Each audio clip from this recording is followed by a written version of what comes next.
Let's start with It Lives Inside. Bruce and I saw it. It hits theaters September 22nd. Is it a horror film? And the answer is depends on what you think is horror. It's written and directed by Vishal Dutta and a story by Vishal Dutta and Ashish Mehta.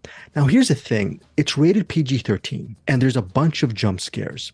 So if you do not like PG-13 horror films and if jump scares are kind of not your thing, It Lives Inside might not grate on you. It might be a couple of strikes for you. For me, I'm not as big of a horror fan as Eric Holmes or Bruce Purkey, so I don't mind these PG-13 horror films, especially because this movie, it centers on the Indian and Indian American experience. Sam is an Indian American teen, and she's trying to fit into high school. She's trying to assimilate into the culture that she was raised, the American culture. And what does that mean? In the beginning, you get to see very clearly she only speaks to her mother in English. Her mother comes from India, and she speaks to her in Hindi. So even though Sam understands Hindi, she responds back in English, which is what, as a Filipino American, I don't know Tagalog, but I know fellow Filipino Americans, the way they assimilate is a lot of them don't even speak Tagalog to their parents. They respond back in English. So you get a little bit of that cultural assimilation, that flavor of that theme of assimilation in It Lives Inside, which I found to be very interesting. You learn a little bit more about the Indian culture as much as you can within the framework of this PG-13 horror thriller. And what happens is Sam, one of her childhood friends, she's holding a jar and she's telling Sam there's something in the jar, and Sam is just does not want to be seen with her best friend. Her best friend from when she was young. She's also Indian American, and she's just trying to not be seen with her because her former best friend is not very popular, and she seems very paranoid. She's holding a jar. Unfortunately, Sam does not listen to her former best friend. The jar breaks on the floor and some smoky thing comes out, and you don't know what this thing is, and you just know it's some kind of evil force. And it's not a spoiler because it's been written and you've seen it in the trailers. There is some kind of monster that is unleashed from the broken jar, and the rest of the film has Sam trying to figure out how to capture this monster back, how to maybe possibly how to actually get just find some kind of contact back into her own Indian culture, and maybe by embracing her culture, she will find the strength to defeat the monster. Very on the nail symbolic. Okay. But for me, my parents were immigrants, it really spoke to me. I really liked how Vishal Dutta, there's a couple of moments where Sam goes off to some kind of hangout party outdoors, and you're like, okay, this is from some every 90s teen or teen Oh yeah, PG-13 film I've ever seen. So there's a little nod to that. But I mid wish there part. was a couple of things that I feel that It Lives Inside. Sorry, Bruce, for the long review and prologue. My only complaint was I wish Vishal actually, with the editing, I wish every scene wasn't this heavily tense moment. I wish he mixed it up with some kind of a montage would be nice, a little bit of break in the narrative, a little bit of different pacing. But overall, I ended up really enjoying the film, especially if that cultural theme hits with you. The monster itself, I'm not a big fan of the monster, but I'm a big fan of what this movie was saying, and I really enjoyed the performances. Overall, this was a solid viewing experience for me. Bruce, what did you think of It Lives Inside? Did it hit you the same way, or was it a miss? Mostly a miss on this one.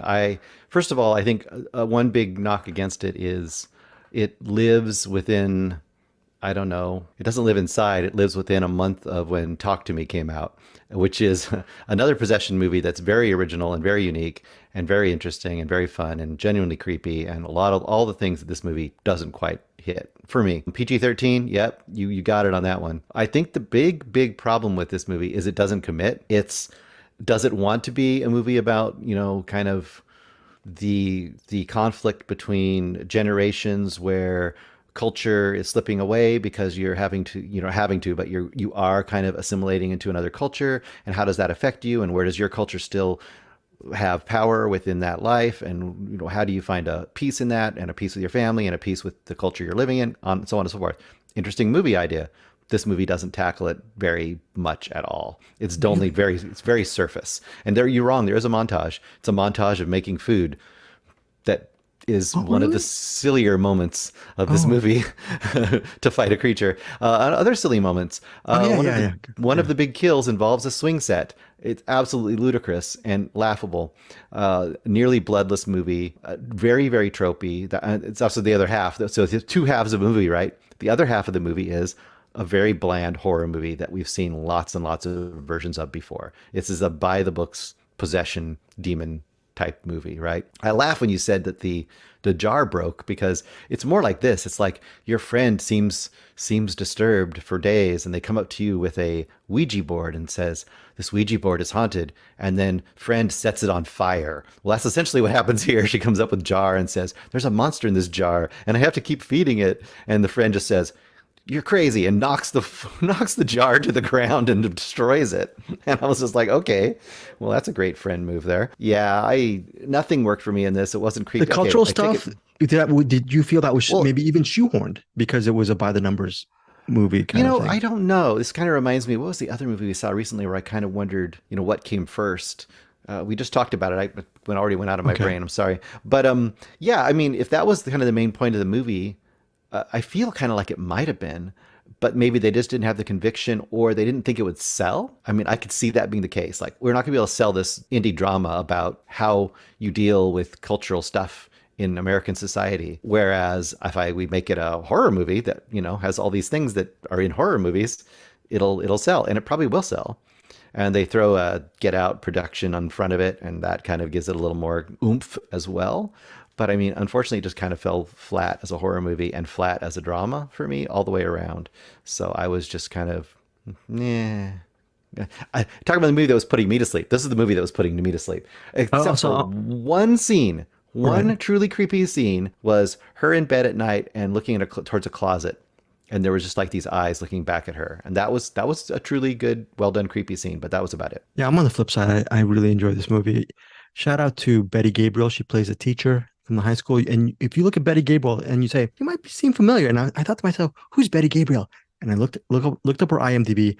Betty Gabriel played, I believe, a cop in Upgrade, that movie Upgrade, and she plays a prominent role in the final moments of Upgrade. We're talking about endings with Aporia. What a great ending for Upgrade. We'll always remember Betty Gabriel's work in that film, and she's anyone involved in Upgrade. Got to shout out that movie. It also stars Megan Suri in the lead role as Sam, and then Neeru Bajwa as her mother. She has a prominent role in this movie, and then Mohana Krishnan.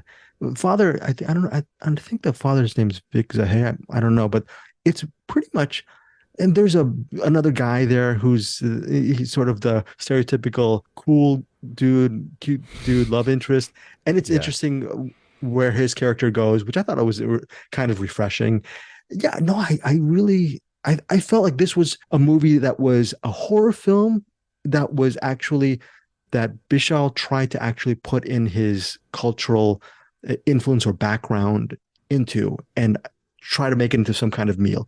And for me, that meal worked, and I didn't feel like it was by the numbers. I don't know. I have a feeling there's going to be a split I vote. will take the meal and knock it on the table, on the floor, spill Yeah, it on the floor. spill it on the floor. Okay, so anyways, would love to hear what you guys think of It Lives Inside. I was pleasantly surprised. I really enjoyed this movie in theater September 22nd. My rating is 4 stars for It Lives Inside. What about you, Bruce?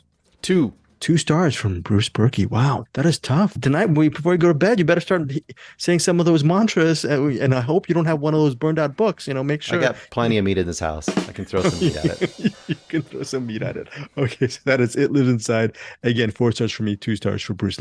More importantly, let's see what you guys think of It Lives Inside.